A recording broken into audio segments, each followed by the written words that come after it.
Olá, Eunice. Olá, boa noite Raquel. Boa Deixa-me noite, cá há quanto posicionar tempo? aqui a câmara. É verdade, é um prazer estar aqui Olha, o contigo. prazer também é meu. Tá bom? Tá? Tá tudo bem. Tá bom, tá no centro, tá no centro. Tá no centro. Olá, Boa boa noite, noite. Bruno. Boa noite. Estão Tá Olá, tudo boas? bem? Bruno. Viva. Ok. Já Olha, já temos cá a estamos também. todos. É verdade, já estamos os quatro. Boa, correu bem a ligar hoje. Hoje correu tudo bem. Olá, Bruno. Olá, Eunice. Olá, Olá, boa Ah, Raquel. noite. olá, Anabela. Olá, olá. Vamos então dar início a mais um Pontos nos Is. Hoje temos dois convidados especiais. Nas outras semanas tivemos um, hoje temos dois. Hoje é um painel de luxo. Temos a Exatamente. Eunice Quintas, temos o Bruno Horta Soares, eu e a Anabela já somos repetentes, não é? No formato. Vamos então abordar alguns temas, não é? Cada um aborda um tema à sua escolha e depois no final vamos dar um miminho a quem nos ouve. Olha, neste momento temos 21 pessoas em direto, e esse miminho é uma sugestão. Cada um de nós vai dar uma sugestão. Pode ser um livro, um filme, uma série, enfim, qualquer coisa que achemos pertinente partilhar com os outros. Vamos então dar início. Começava por ti, Eunice, que hoje vais falar do Plano Ferroviário Nacional, da Iniciativa Liberal e, em particular, o seu impacto na mobilidade a norte de Lisboa. É assim, não é? É, Raquel, É o obrigada. título. É o título. De facto, mais uma vez é um enorme prazer estar aqui convosco. Boa noite a todos os que nos seguem. Também é um prazer estar aqui a falar e a contribuir para passar a mensagem de que o liberalismo funciona e não estão Faz atentos. Faz falta. E faz falta a Portugal. De facto, nós estamos a muito poucos dias de uma eleição que é muito importante para o nosso país, especialmente numa fase crítica de grave crise económica e social provocada pela pandemia e, portanto, é fundamental que se ponha Portugal a crescer para ultrapassarmos esta grave crise. Eu trago efetivamente o tema do Plano Ferroviário Nacional, proposto pela Iniciativa Liberal, porque considero que é de elevada importância estratégica para o desenvolvimento e para o crescimento do nosso país, bem como para a tão falada coesão territorial e ainda e sobretudo para reduzirmos a nossa pegada ecológica e atingirmos as metas ambientais. Em Portugal, a ferrovia tem observado uma enorme falta de investimento estrutural, em detrimento das vias rodoviárias, e, portanto, coloca a nossa ferrovia nos mais níveis de competitividade europeus e de densidade de quilómetros de ferrovia por habitante, portanto, sendo cada vez menos uma alternativa à mobilidade no nosso país. Temos vindo a reduzir severamente o número de quilómetros de ferrovia por habitante. Já tivemos 3.500 quilómetros e agora temos cerca de 2.600 quilómetros no nosso país. Uma fraquíssima ligação à Europa e temos uma das principais ligações, que é Lisboa e Porto, com a mesma duração em termos de tempo que em 1981. Portanto, isto são dados que comprovam, de facto, esta falta de investimento do nosso país na ferrovia. E isto, ao contrário da nossa vizinha Espanha, que tem vindo a investir fortemente. Praticamente todas as capitais espanholas estão ligadas por alta velocidade e em Portugal continuamos com traçados do século XIX e XX. Não temos sabido aproveitar tão bem como, por exemplo, Espanha, os fundos comunitários que tanto têm contribuído para o desenvolvimento económico do nosso país vizinho. Um dado que demonstra isto é, por exemplo, a velocidade entre as principais cidades de Portugal e as principais cidades de Espanha. Em Portugal temos uma velocidade média entre Lisboa e Porto de 96 km, enquanto que em Espanha são cerca de 200 km por hora que os comboios circulam. Portanto, isto vê-se logo em termos de motor de desenvolvimento e da facilidade e rapidez de acesso e de deslocação das pessoas entre as várias capitais. O nosso plano, em particular, prevê um investimento em 15 anos de cerca de 0,5% do PIB nacional, num total de cerca de 9 mil milhões, prevê um aumento de 700 km da nossa linha, uma maior rapidez de acesso das capitais a Lisboa e Porto, prevendo que entre todas as capitais do distrito e Lisboa e Porto se demora no máximo 2 horas. É uma das principais propostas do nosso plano, a melhoria das ligações internacionais, a melhoria da interligação ao Porto de Sines, o nosso posto principal, só para dar alguns exemplos.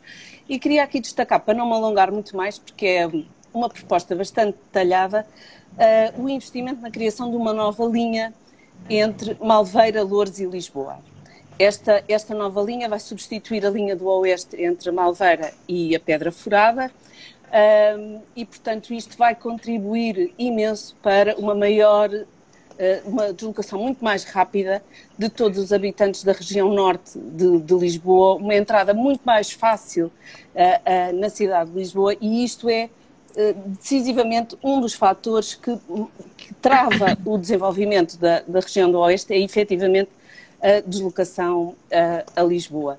E, portanto, torna a vida das pessoas muito onerosa, porque têm, basicamente, autoestradas apenas para se deslocarem com o carro, nomeadamente também, agora com a pressão do preço dos combustíveis, torna este investimento mais necessário.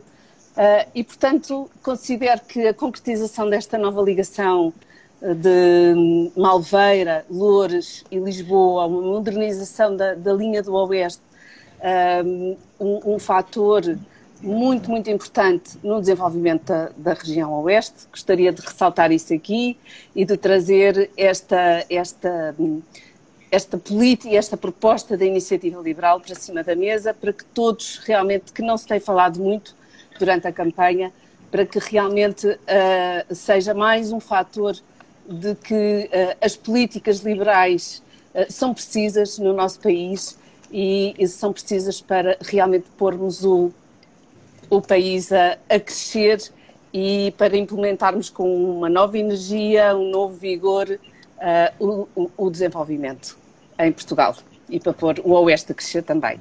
Obrigada. Muito obrigada, Eunice. Realmente falaste da zona da Malveira, que é uma zona que eu conheço particularmente bem, porque foi a zona onde eu nasci e cresci.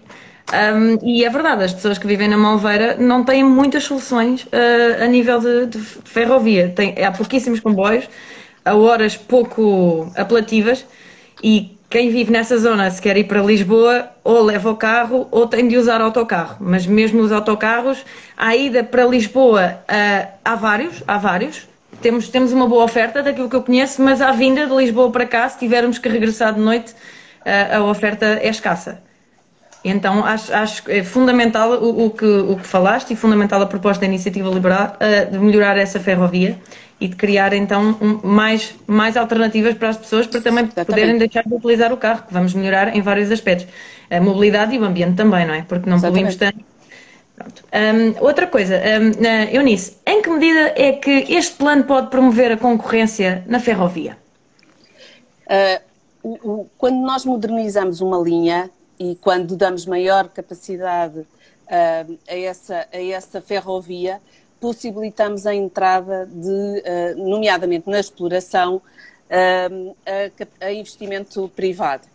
E portanto, é nessa vertente que a Iniciativa Liberal se coloca, no sentido de criar uma infraestrutura que permita efetivamente que a linha seja rentável e, portanto, aí atrair investimento privado, claro, sempre com regulação e com uma fiscalização, que é isso que nós defendemos. Mas, portanto, haverá muito mais atratividade para atrair mais passageiros e com mais clientes à porta, efetivamente torna-se muito mais atrativo para novos operadores. Muito bem, fica esclarecida. Só mais uma questãozinha. Mencionaste o facto de representar, que deste investimento representar 0,5% do PIB. Este valor é suficiente para implementar todas essas medidas? Este valor é o valor que se prevê com o esforço nacional, ou seja, o esforço do Orçamento Nacional. Só para termos uma ideia, isto representa cerca de 1/6 do investimento total atual, até previsto no Orçamento de 2022 de Portugal.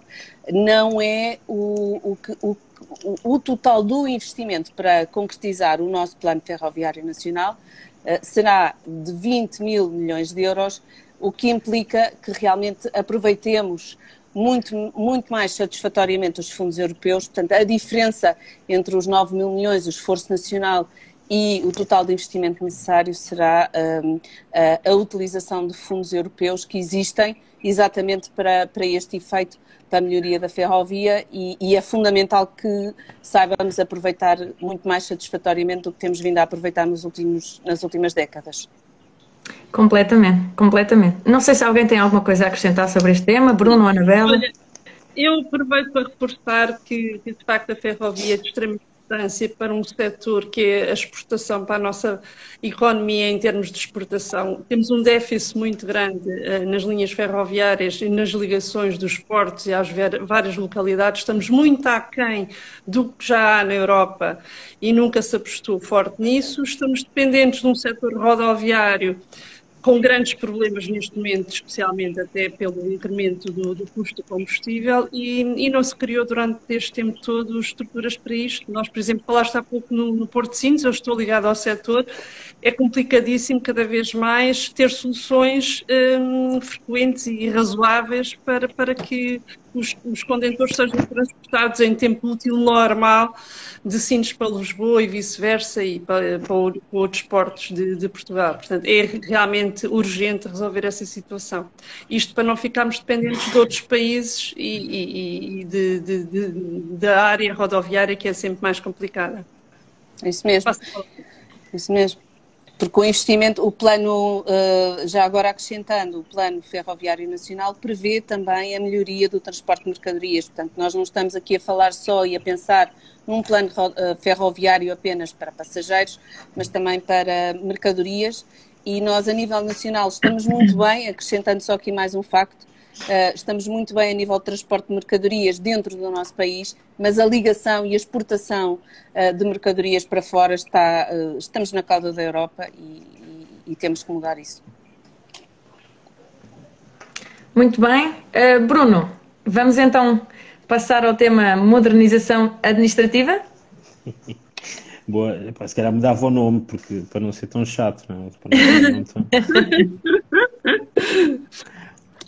Não podia ser um nome, ou seja, mais no oposto daquilo que acabou de ser partilhado, porque enquanto acabámos de falar naquilo que é a importância das infraestruturas físicas, e continuam a ser, e isso é natural, eu gostava de falar um pouco daquilo que possam ser, não evoluções, ou seja, tudo o que a Eunice está a falar são projetos provavelmente de Portugal 2030 e além, portanto são temas estruturais que não deviam escapar a esta luta dos dias, não é? Destas discussões diárias, destas discussões anuais de orçamentos, portanto, enquadrar-se-iam naquilo que era uma visão estratégica, que é tão importante para Portugal, e há anos que sentimos que não há essa visão mais do que o orçamento. Parece que andamos sempre, e isto não é fazível desse ponto de vista. E eu gostava de falar precisamente, se calhar, daquilo que possa ser uma oportunidade mais disruptiva, ou seja, uma oportunidade que talvez não tenhamos que esperar tanto tempo, por um lado, e por outro lado também permite vantagens competitivas, porque de alguma forma a ferrovia é algo que ainda está na base daquilo que se entende ser infraestrutural para o país, mas não vai criar nenhuma vantagem competitiva que de um momento para o outro. Portanto, é estar ao nível dos outros. Aqui teremos sempre alguns desafios, certamente, relativamente àquilo que são os ativos, tudo que implica ferrovia. Nós não temos qualquer soberania, não temos qualquer vantagem competitiva, portanto tudo passa por importação de tecnologia e de equipamentos, portanto também é uma dificuldade. Portanto, eu posicionava isso nas grandes opções estratégicas de não acharmos que já está tudo feito, e sobretudo, e para terminar esta reflexão também deste tema, que eu acho que é super interessante, é um tema difícil, porque eu compreendo que a ferrovia é um tema que não deve ser abandonado, mas fico às vezes com a sensação de que foi uma oportunidade perdida nas últimas décadas. Portanto, devia ter sido feito, e optou-se por fazer mais cimento, por alguma estratégia que também desconheço, e agora recomeçar este tema, para mim eu não consigo sequer vislumbrar, portanto espero que tenhamos estas pessoas, estes técnicos que nos ajudem a perceber como é que nós podemos recuperar terreno num tema que ficou tão para trás nos últimos anos. Portanto, eu queria falar da parte digital e enquadrando isto no nosso programa, porque nós estamos aqui a falar de temas, até parece que nem estamos em campanha, não é? Estamos a falar de temas estruturantes, importantes, e se há grupo de pessoas que eu tenho sentido nos últimos dias uma enorme compaixão, pelas dezenas de pessoas que contribuíram para o programa da Iniciativa Liberal, para as famosas 600 páginas. Fizeram um trabalho extraordinário. Ou seja, não sei se houve muitas pessoas que leram o documento todo. Eu não li o documento todo, portanto não consegui sequer ter disponibilidade para o fazer de forma capaz, mas tem tanta substância, tem tanto detalhe, tem tanto fundamento, que nestas semanas de campanha ficamos um bocadinho angustiados de só ver bandeiras, não é? E isto é a primeira mensagem que eu dizia, ou seja, tanto este tema da ferrovia como outros temas estão nos nossos programas, estão refletidos por pessoas brilhantes que estão a colaborar connosco, não estão a ser discutidos porque em campanha entra-se num registro muito mais de comunicação, e a comunicação é sempre importante. Portanto, fazendo a transição para o meu tema, é um tema que nós temos de facto no programa, é uma das bandeiras, de facto tem sido foi uma bandeira que foi decidida para a campanha, mas que não está de certa forma a ser mediatizada, e eu de alguma forma compreenderei porquê, e que o nome não é modernização do Estado, que esse seria um bocadinho enfadonho, era emagrecer o Estado, ok? Portanto, o emagrecer o Estado, que de certa forma acaba por ser o outro lado da moeda daquilo que tem sido essa sim uma bandeira que a Iniciativa Liberal conseguiu introduzir na campanha e ditar o ritmo, o passo que a campanha muitas vezes acabou por ter, que é esta questão da redução dos impostos, não é? Ou seja, a redução dos impostos muitas vezes é quase entendida, e acredito que em bandeira eleitoral seja muito entendida naquilo que é a visão individual de cada um, ou seja, eu vou ter menos impostos, e depois nós, e era isso que eu gostava de sublinhar, não achamos que isto não é dar, não é? Agora vai ser mais fácil porque os impostos. Não, isto acarreta uma responsabilidade extraordinária. Portanto, sempre que ouvir a Iniciativa Liberal a dizer que vai reduzir impostos, não é uma festa, é uma enorme responsabilidade de como é que nós, de facto, não vamos responder àquela pergunta, que é a pergunta que nos tentam sempre atacar neste tema, que é até onde é que vão buscar o dinheiro para fazer o que está a ser feito. Pronto, e essa é a resposta que eu gostava de responder.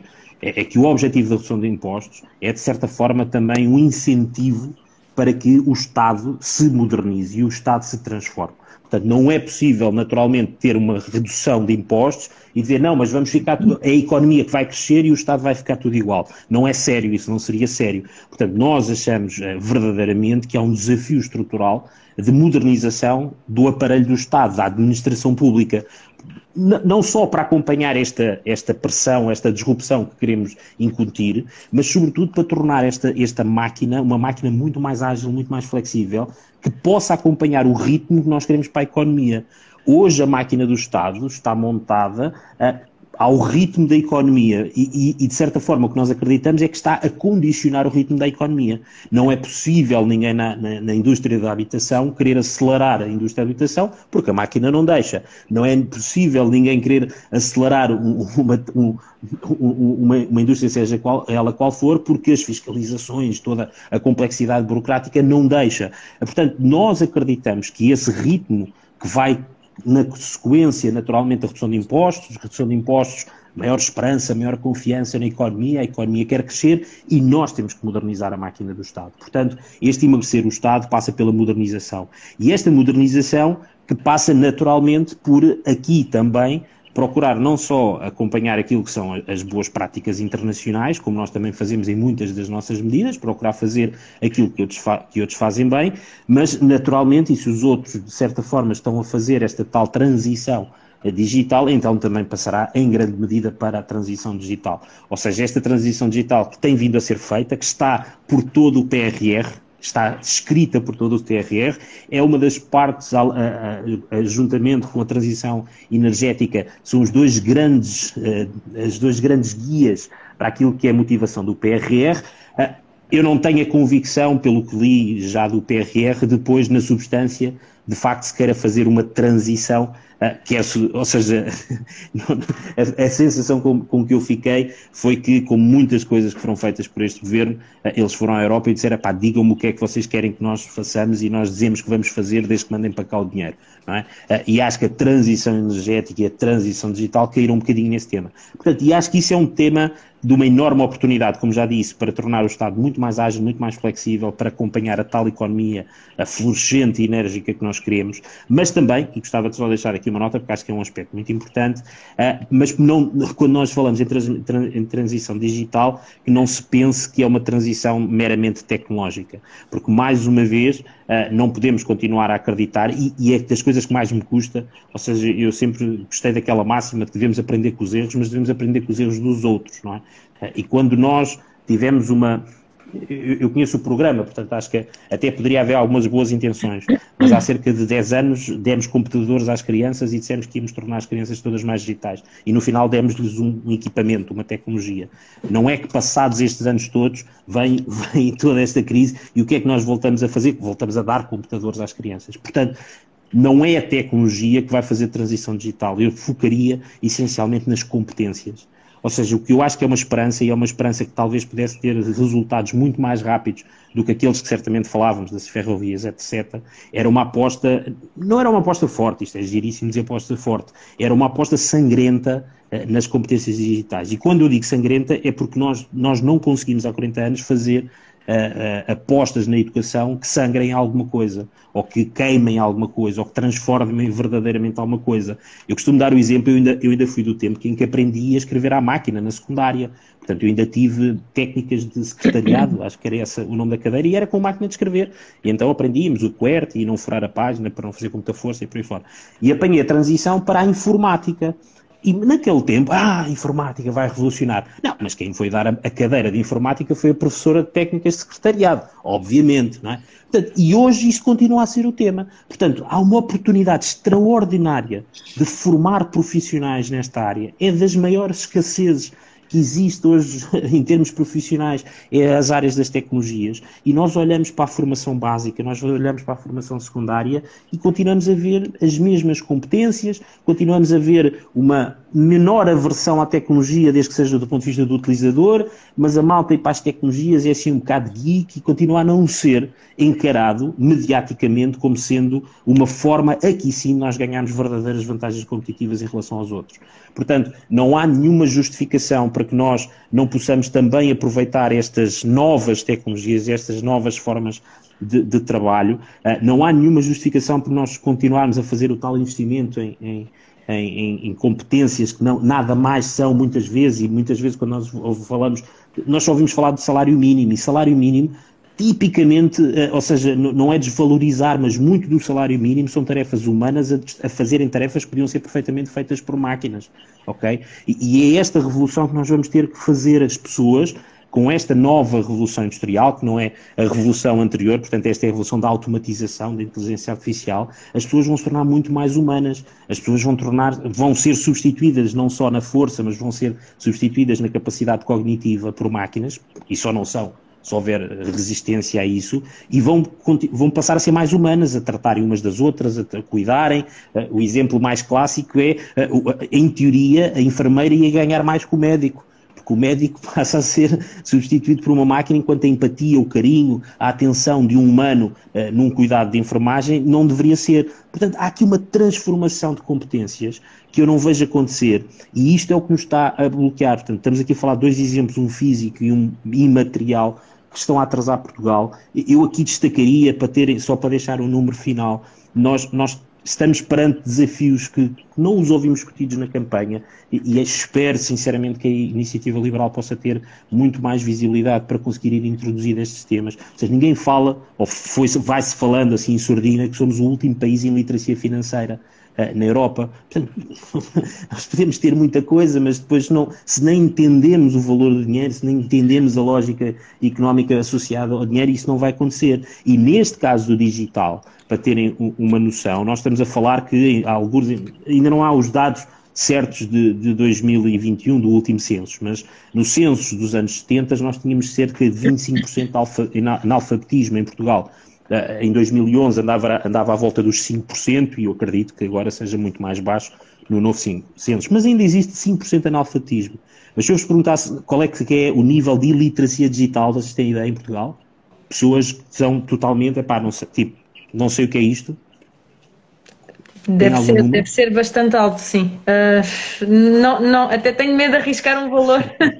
20%, um bocadinho mais abaixo, um bocadinho mais acima, dependendo depois de quem martela os dados. Mas pronto, vamos admitir 20%. Portanto, 20% da nossa população não tem qualquer... Ou seja, não estamos a falar de não saber programar, nós estamos a falar de zero, ok? Portanto, isto obviamente decorre depois de outros fenómenos que nós sabemos, da idade demográfica, do desfazamento demográfico, da pirâmide demográfica, etc. Mas isto é uma emergência, nós falamos de tantas emergências que apaixonam as pessoas. E isto, olhar para uma população que está não só envelhecida, como está com uma em cada 5 pessoas, não sabe o que é um computador, não sabe o que é o digital. Portanto, nós não vamos estar preparados para sermos humanos competentes e capazes de existir numa economia, num mercado de trabalho, e podermos verdadeiramente ter a tal iniciativa de podermos estar numa sociedade e nos valorizarmos. Portanto, há aqui uma necessidade, uma urgência, uma emergência que eu acredito que não seja tão sexy como outras emergências que se fala toda a hora, mas eu acho que estas são verdadeiramente, ou seja, talvez não afetem o humano de uma forma muito mais direta e provavelmente muito mais rápida do que outras que certamente vão afetar de forma muito significativa a nossa forma de viver, mas que nós queremos que as pessoas cheguem lá e cheguem lá com valor. Portanto, esta modernização só é feita não só com tecnologia, só é feita com pessoas, com talento, com competências, e essas competências são a tal resposta que eu diria a quem nos diz: ei, querem acabar com o Estado e despedir toda a gente. Não, ou seja, as pessoas, se lá estiverem, forem reconvertidas e se de facto são serventes do Estado, enquanto alguém numa empresa privada diz: mas eu não quero, vou-me embora, no Estado normalmente eu quero continuar a acreditar que as pessoas têm este sentido de serviço, não é? E o melhor serviço que podiam ter no Estado era uma transformação transversal das competências dos funcionários do Estado para terem competências que se aproximem mais desta nova geração de competências de trabalho, não é? Portanto, há aqui é um desígnio, e podíamos estar aqui a ficar durante horas, mas eu deixava só mesmo esta nota, que isto é a vantagem competitiva do Estado, e se o Estado não o fizer rapidamente, o Estado não vai conseguir recrutar ninguém nos próximos anos. Portanto, já hoje é um desespero, portanto, consegue recrutar os tais substitutos de máquinas, e não vai conseguir recrutar pessoas com competências, porque são competências globais, e vai ser desesperante para todos. Portanto, é um misto de alerta com alguma esperança, porque acredito verdadeiramente que se houver aqui um sinal, mais do que um sinal, houver aqui ações concretas de transformação, daquelas que doem, daquelas que de facto não é daquelas que se substituem ao Pai Natal a oferecer computadores, daquelas que doem mesmo, ok? Eu acho que nós temos aqui uma oportunidade extraordinária de não é explorar as ferrovias, mas é as autoestradas digitais. Muito interessante, Bruno. Alguém quer acrescentar alguma coisa a este tema? Não, foi completíssimo. Se calhar faço aí a ponte para o meu tema. O meu tema, eu vou aproveitar uma frase do Bruno quando ele me fala em emagrecer o Estado e que diz que passa pela modernização e transição digital e passa também pela captação e aproveitamento daquilo que eu chamo a mão de obra qualificada que a miúdo nós exportamos. E é muito, muito por aqui que nós temos de pensar. Uma das situações em que isto impacta muito e na vida dos jovens tem a ver com as taxas. Eles, quando entram na vida útil normal, têm duas dificuldades imensas, que é o poder sair de casa dos pais, mas não têm como fazê-lo, porque o rendimento não lhes permite sair de casa dos pais, e também têm de estar perante um Estado que não os deixa respirar e os obriga a pagar uma série de impostos para que eles não estão preparados e para que eles não têm rendimentos. A taxa única, ou flat tax, como miúdo se chama, eu vou falar não da parte técnica desta taxa que nós queremos para nós, mas naquilo que impacta no dia-a-dia na vida de cada um. Nós temos atualmente um sistema fiscal bastante burocrático e complexo e que nos deixa muitas vezes nas dúvidas quando nós vamos para um emprego ou quando fazemos mais umas horas de quanto é que vamos levar para casa ao fim do mês. Isto, em termos práticos, é de facto complicado gerir isto no dia a dia. Depois temos também a situação de que o Estado vai ficando com o nosso dinheiro ao longo do ano, vai fazendo as tais retenções e depois devolve-nos a tipo de esmola ao fim do ano. Portanto, ele gera o nosso dinheiro ao fim do ano, o que é engraçado, para mim é curioso, porque eu gosto de gerir aquilo que eu ganho. Não sei se é uma mania que eu tenho, mas eu gosto de gerir aquilo que eu ganho. Mas pronto, o Estado entende que fica com o meu dinheiro, ou fica o vosso dinheiro, e ao fim do ano devolve-nos o dinheiro, como quem diz, eu fiz a poupança por ti. Isto, no fundo, é bizarro para mim, eu não consigo entender um sistema fiscal em que nós tenhamos de depender do Estado para fazer uma poupança. Quer dizer, se calhar nós precisamos é para pagar a renda ao fim do mês, digo eu. Mas é adiar um gasto, não é? Não é poupança, é adiar um gasto. Exatamente. Isto é de facto, isto tem a ver com, eu realmente também não concordo da forma como está construído o sistema fiscal, em que temos N escalões e que no fundo criam bastante desigualdades. Temos uma enorme taxação de rendimentos que castra os nossos sonhos, os nossos projetos.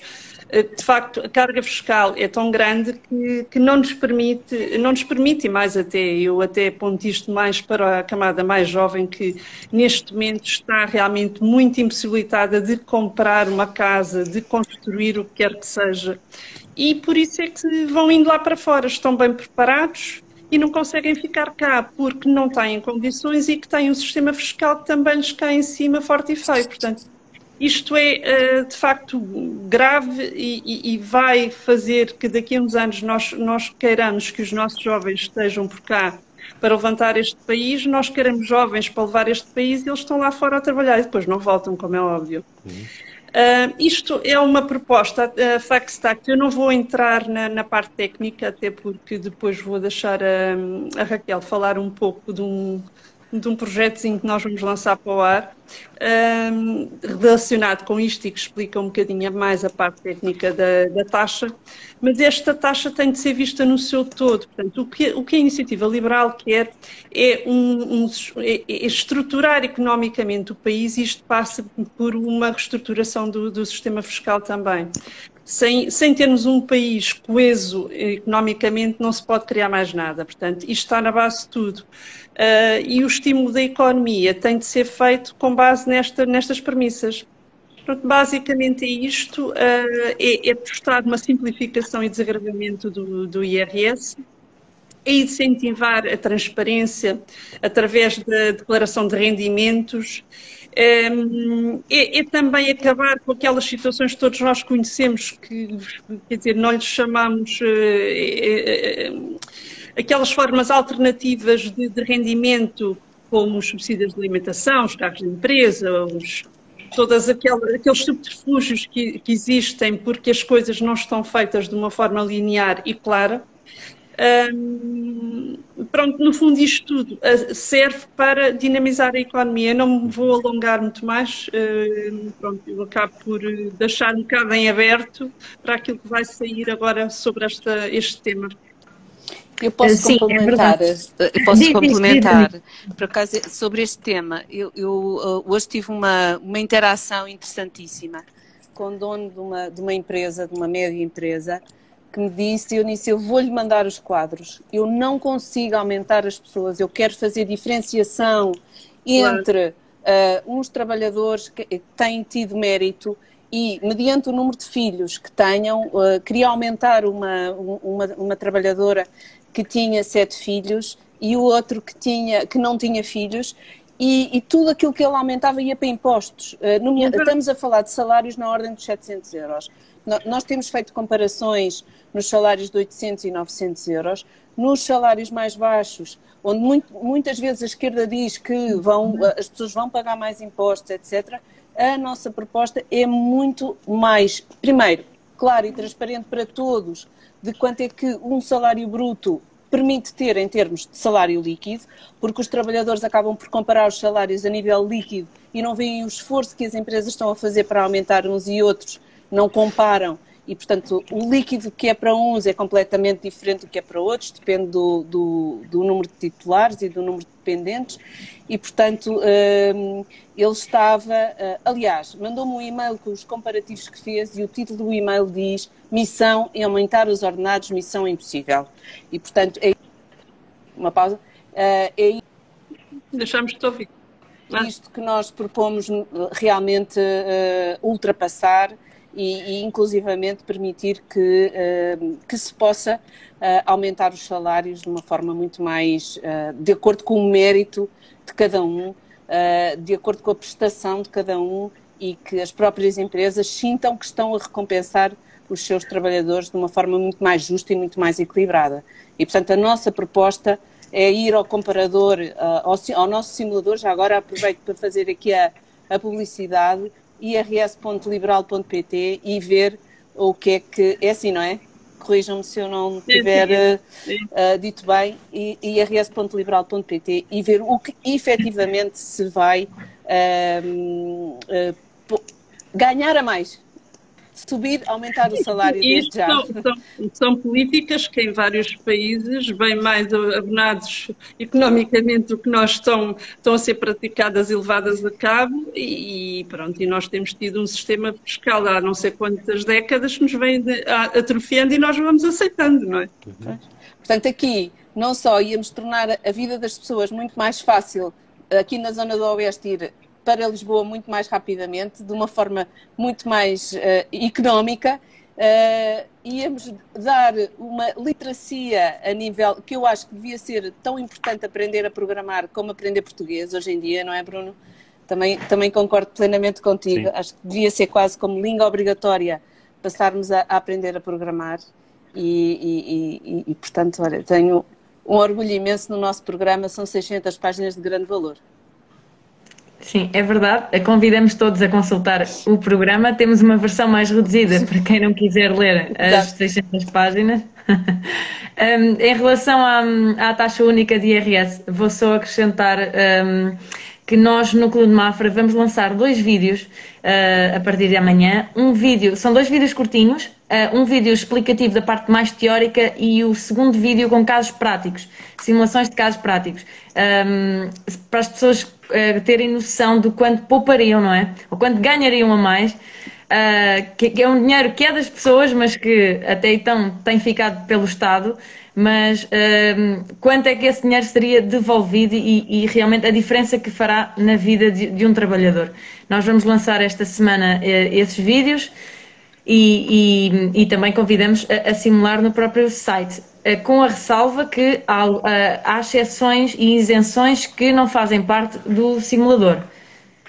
Como, por exemplo, deficiências, etc., não estão contempladas no simulador, mas na proposta da Iniciativa Liberal ninguém vai pagar mais do que paga atualmente. Isso é certo. Toda a gente vai beneficiar com essa medida da taxa única, por isso essas isenções não contempladas não daria para contemplar no simulador, mas estão na medida, fazem parte da medida e não nos esquecemos delas. Eu queria lançar um desafio a cada um de vós, visto que estamos numa semana de eleições. Queria lançar-vos um desafio de uma forma muito rápida. Podemos assumir que as pessoas que nos estão a ver provavelmente vão votar na Iniciativa Liberal, mas pode haver uma ou outra pessoa que ainda esteja na dúvida. E queria lançar-vos o desafio de tentar convencer alguém a votar na Iniciativa Liberal. Ou seja, cada um de vocês dava uma razão de porque é que devemos votar na Iniciativa Liberal no próximo domingo. Podes começar, Eunice? Uma razão sem ser a modernização, um tema diferente dos que foram abordados aqui. Um tema diferente dos que foram abordados Sim. aqui. Para mim, a razão muito fulcral na nossa vida é atualmente, sem dúvida, a nossa proposta para a saúde e para a educação, com promovermos a liberdade de escolha entre o fornecedor de serviço, deixarmos de ter esta distinção entre público e privado, e o Estado ser muito mais fiscalizador do serviço de Estado do que ele próprio prestador de serviço. Portanto, as nossas propostas quer para a saúde, e isto funciona para a saúde, como funciona também para a educação. Acho que é fundamental a nossa proposta para a educação, termos liberdade de escolha dos prestadores, portanto, financiar pela via das pessoas e não pela via de prestar o serviço, seria um hipervalor acrescentado para a sociedade e não só por si, obviamente, que toda a proposta da iniciativa liberal e do liberalismo tem que ser vista de um ponto de vista estrutural e sinérgico e consultado nas várias áreas da sociedade, mas sem dúvida que as nossas propostas para a saúde e para a educação são muito diferenciadoras e farão a diferença. Muito bem, eu já estou convencida. Bruno. Estava tremido, né? Estava tremida. Sim, eu pessoalmente eu digo muitas vezes, eu não gosto nada da ideia da política dos bons e dos maus. Eu tento fazer um esforço enorme por acreditar que qualquer partido e qualquer pessoa que se dedica à causa pública quer o bem, não é? Às vezes a forma de chegar ao bem é que se mete por umas curvas assim um bocado complicadas. Mas não gosto de acreditar que as pessoas também só estão aqui pelos interesses, etc.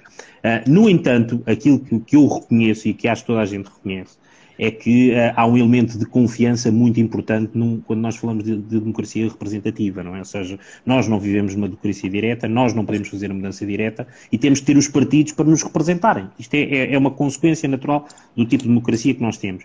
E nesse sentido, eu acho que o trabalho que a Iniciativa Liberal tem vindo a fazer nestes últimos anos, desde a sua criação, merece a tal confiança que as pessoas já perderam nos outros partidos. Portanto, eu comparo muitas vezes isto a qualquer relação profissional, amorosa, ou seja, passado algum tempo, as organizações ficam de facto, perdem a curva de inovação, começam a entrar em processos naturalmente de estagnação e por aí fora. E a energia que a Iniciativa Liberal veio trazer ao debate político, a energia que tem demonstrado não só nas propostas que faz, nos quadros que tem, nos membros que tem, mas todos os simpatizantes, todas as pessoas que se juntam todos a toda a hora, eu acho que há um sinal de esperança e há aqui uma oportunidade de confiança. Poderiam dizer, mas está bem, mas eu não... Está bem, leiam então as 600 páginas, porque isto de facto, ou seja, quando nós somos tão atacados pelas coisas em que acreditamos, desvirtuando aquilo que nós queremos, só pode ser um sinal de nós estamos a fazer as coisas bem. Ou seja, nós cada vez que lançamos uma ideia, cada vez que metemos uma ideia no programa, que as fundamentamos, o nosso programa tem factos, ou seja, o nosso programa tem páginas e páginas a tentar garantir que as pessoas entendem aquilo que nós queremos. E ainda assim, há meia dúzia de outros partidos que a única coisa que querem fazer é desvirtuar aquilo que lá está escrito, precisamente para garantirem que as pessoas continuam a ouvi-los, a conhecer a Iniciativa Liberal pelo que eles dizem e não por aquilo que nós somos, nem por aquilo que defendemos.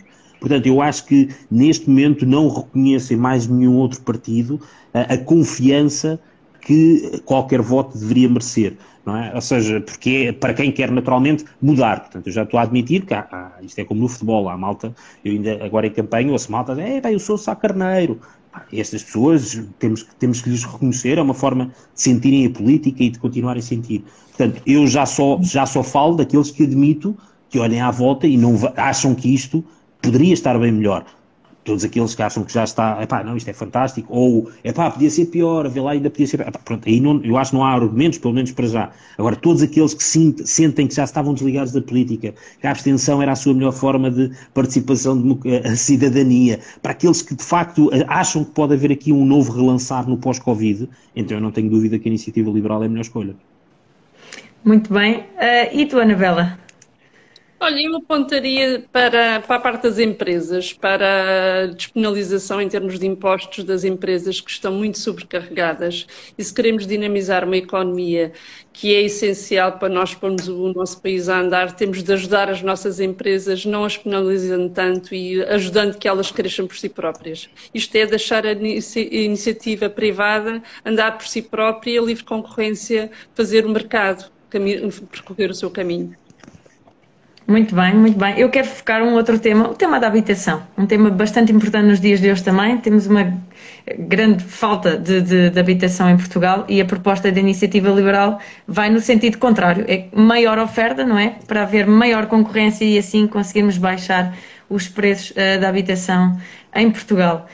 Espero que com isto tenhamos convencido, nem que seja uma pessoa a votar na Iniciativa Liberal, porque todos os votos fazem a diferença e todos serão importantes. Os votos de domingo, mas também os votos que já aconteceram no dia 23, porque tivemos aqui alguns comentários, a dizer, mas eu já votei. Já votei a Iniciativa Liberal no último domingo, ainda bem. Vamos eu não acho que seja só de nós, não é? A Iniciativa Liberal. Mas eu vejo pessoas a voltar a discutir política, que é uma coisa que eu não vi há anos. Verdade, obviamente há aqui uma questão de entretenimento em volta, mas não é só discussão da luta, da guerra, ou seja, as pessoas voltaram. Os jovens na rua falam de política, abordam-nos por causa da política. E isto é genuíno, portanto, nós não estamos a prometer nem taxas, nem lugares, nem cargos, portanto, demos aqui de facto qualquer esperança. Não só aos jovens, e eu digo muitas vezes isso, aos jovens de qualquer idade.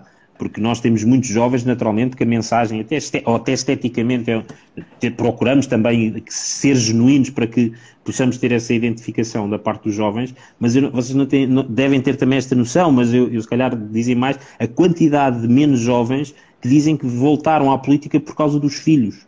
E isto é uma geração, talvez a minha, um bocadinho ali mais à frente, que se teve perfeitamente a borrifar dos últimos 20, 30 anos. Porque desistiu, porque não dava, porque sentia neste lodo que não levava a lado nenhum. E agora são os filhos, de 20 anos, 25 anos, que estão a envolver-se com a Iniciativa Liberal, estão entusiasmados com a Iniciativa Liberal e estão a trazer os pais a dizer, se calhar eu ainda posso dar mais qualquer coisa ao meu país, se calhar ainda posso contribuir. E isso é muito bonito, eu acho que isso devia ser valorizado e as pessoas também, de certeza que no domingo vão dizer, nós tivemos um péssimo resultado, porque é bom, porque as pessoas olham para a Iniciativa Liberal e se calhar na cabeça, se ignorarmos depois as máquinas e a história partidária, pensam sempre que nós vamos ter maiorias, ou estamos a lutar pela maioria, não é? Portanto, nós mais do que um já vai ser uma vitória, vamos ter um grupo parlamentar, espero que tenhamos muito mais, mas estou certo, daqui a 4 anos, daqui a 8 anos, daqui a 12 anos teremos muito mais e o Portugal será bem mais liberal. É muito bonito ver a evolução da Iniciativa Liberal e o facto de um deputado fez mesmo a diferença. Claro. Se repararem, os temas da Iniciativa Liberal são os temas que estão no debate político. Somos nós que estamos a marcar o debate político. São os temas da Iniciativa Liberal. Muitas vezes somos atacados com mentiras por falta de melhores argumentos, não é? Mas uma coisa é certa, nós saímos desta campanha com uma coisa certa. Nós debatemos este tempo todo ideias. Isso ninguém nos tira. É verdade. E os outros também debateram as nossas ideias, o que também é muito satisfatório. Me ajudaram. Muito bem. Mais alguém tem alguma coisa a acrescentar? Se não, passamos para a última parte do nosso programa, que é a nossa sugestão extra. Bora. Vamos a isso? Vamos a isso. Bruno, vamos a isso. queres começar tu, desta vez? A sugestão? Qual é que era a sugestão? Era o livro? Olha, somos liberais, é o que quiseres. Não, ou seja, para reforçar aquela ideia de que há temas, e acho que também é algo que nós ouvimos pouco na política, certamente a partir da próxima segunda-feira vai-se iniciar um processo que se foi perdendo, que é o verdadeiro processo político da conciliação, da discussão, dos partidos conversarem, de ultrapassarem barreiras, de procurarem convergências. E nesse sentido, eu gostaria de, então, se calhar, na linha daquilo que também falei aqui, da importância das competências, da importância das competências irem primeiro ao encontro daquilo que também que é o valor que cada um de nós pode dar à sociedade. E falámos muito aqui, fala-se muito de um jovem não pode comprar uma casa. Se um jovem parar um ano e tirar um curso de programação, passado um ano consegue comprar uma casa. Portanto, há aqui, eu no meu caso, ou seja, obviamente não estou a falar de exceções, mas a visibilidade que eu tenho do mundo laboral muito focada nas tecnologias, o drama que eu vivo todos os dias não há profissionais que queiram receber 1.000 euros, 2.000 euros a trabalhar na área das tecnologias. Mas não há profissionais em muitos setores, Bruno. Pronto, isso é grave. E com salários, e com os tais salários que poderiam comprar as casas. Portanto, há aqui um problema de competência estrutural. E isto, não sei, ou seja, a nossa forma de resolver tem que ser colocar aquilo que um liberal faz, que é colocar a responsabilidade em cada um de nós, em cada um dos indivíduos. Não perguntes se é a junta ou se é a Câmara que vai dar a casa, pergunta até onde é que tu vais buscar valor para poderes comprar a casa que tu queres e se calhar começares por comprar uma e depois comprar outra, o que for. Mas esta responsabilidade individual passa por também, nós estamos a dizer, vamos baixar os impostos, vamos querer dar aquilo que são os variáveis de contexto, mas depois a responsabilidade não está no contexto, a responsabilidade está em cada um de nós procurar aproveitar esse contexto. E se continuarmos a ignorar que são as competências, as novas competências digitais que estão neste momento em escassez, que são essas competências que permitem de facto ter ordenados, os tais ordenados que todos querem ter. Ora, se querem ter, pois bem, formem-se, ou seja, e nunca é tarde para se formarem. Portanto, as competências digitais formam as pessoas em zeros e uns, não é? Em velhos e, novos e velhos. Portanto, obviamente há sempre barreiras aqui e ali, mas é sem dúvida um tema a avançar. E como tal, como estas convergências não são do partido A, do partido B, eu vou fazer uma sugestão de um programa do governo, do atual governo, que é o site eusoodigital.pt, que é precisamente um site que foca na questão das competências e da literacia digital, onde aqueles que já têm alguma literacia, ou pelo menos uma literacia mais avançada, podem se inscrever para serem mentores, e aqueles que gostavam, se calhar, então, de perceber o que é isto, ou seja, está posicionado na tal visão de que todos podemos ser um pouco mais aware, temos mais consciência daquilo que nos rodeia, e pode-se colocar aqui ao encontro dos dois lados. Quem tem alguma iniciativa para poder, porque quer compreender, quer conhecer isto, que é isto da internet e dessas coisas, mas também permite àqueles que querem dar um pouco de si que o possam fazer, tornando-se mentores. Portanto, eu sou digital.pt, é um programa do atual governo que eu acho que é muito interessante, como muitas outras coisas interessantes que foram feitas neste governo na área da transição digital. Portanto, deixo-vos essa recomendação. Muito bem. E tu, Eunice, que sugestão tens para os nossos ouvintes? Olha, eu gostava de recomendar um filme que eu vi já há alguns anos e que me tocou imenso, que é um filme que se chama O Feitiço do Tempo, do Bill Murray. Eu acho que é subejamente conhecido. Ele retrata um jornalista que vai a fazer uma reportagem sobre o Dia da Marmota e que inexplicavelmente fica preso no tempo a vivenciar sempre os mesmos eventos. E isto repete-se. O dia repete-se sempre igual e ele não sai daquele inverno. O Dia da Marmota nos Estados Unidos é uma celebração que tem como objetivo prever a duração do inverno. E porquê é que eu trouxe este filme? Porque me marcou muito, porque ele cada dia tenta melhorar e tem essa responsabilidade de se autodesenvolver e porque é uma metáfora excepcional, não só para os últimos 2 anos da pandemia, que parece que estamos aqui sempre a viver a mesma coisa e que não avançamos, como também uma metáfora perfeita para os últimos 20 anos de estagnação do governo socialista. A sensação que dá é que não saímos desta roda viciada, sempre com as mesmas políticas, sempre com os mesmos vícios, a gastarmos cada vez mais e cada vez pior, no sentido de não nos desenvolvermos e de não nos melhorarmos e o dinheiro dos contribuintes a não contribuir para o desenvolvimento do país. Portanto, ou seja, parece que não saímos deste inverno socialista. E este filme traz uma certa esperança quando se vê que ele tenta mudar e tenta mudar para sair deste ciclo vicioso e deste tempo enfeitiçado. E, portanto, é isso que eu trago, uma mensagem de esperança, que as políticas liberais vão fazer a diferença para nós encontrarmos um verão ou um país com um sol resplandecente como é o nosso, mas em crescimento, em criação de riqueza, pormos a criação de riqueza e não a redistribuição da riqueza no centro das nossas discussões, porque fala-se muito em redistribuição, não se fala como é que vamos criar a riqueza no nosso país e, portanto, é sem dúvida com as nossas políticas, com a nossa energia, com a nossa credibilidade, que já vimos pessoas como eu, sou um testemunho que virei costas à política e que quando apareceu a iniciativa liberal abracei ativamente e com muito gosto e, portanto, é pelo crescimento e pela melhoria e, portanto, este filme acho que está tudo dito neste filme. Feitiço do Tempo. Muito bem. Muito bem. E tu, Anabela, que sugestão nos trazes hoje?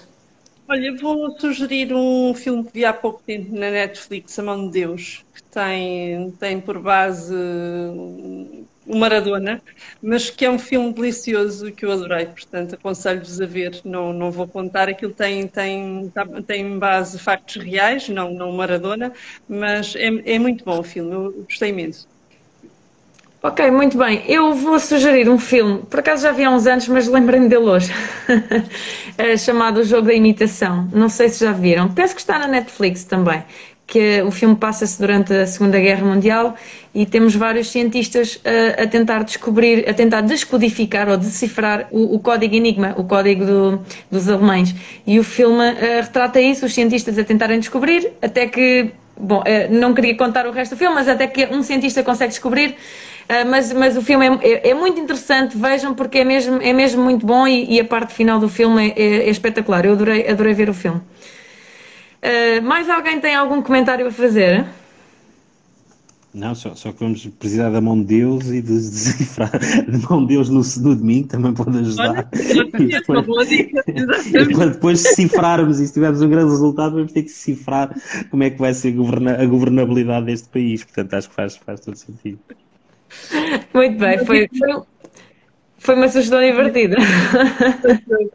É verdade, é verdade. Bem, muito bem, então, se não há mais comentários, agradeço imenso aos nossos convidados especiais, Eunice Quintas e Bruno Horta Soares. Muito obrigada por terem feito parte deste painel, com contribuições tão competentes, não é? E tão completas. Eu acho que todas as pessoas ficaram super esclarecidas com as vossas explicações. Muito obrigada por terem participado. Obrigada, Anabela. Nós já somos recentes, não é? Vemo-nos no domingo, não é? Vemos-nos no domingo. Ou se não na campanha, até domingo, não é? Exatamente. E esperemos que nos corra bem, não é? Não, Vamos ver. Ok, olha, muito obrigada a todos. Então, uma boa noite e um resto de boa semana. Deus, boa noite a Tchau, todos. tchau. Até à próxima. Abraço. Tá, tchau, tchau. Tchau, tchau.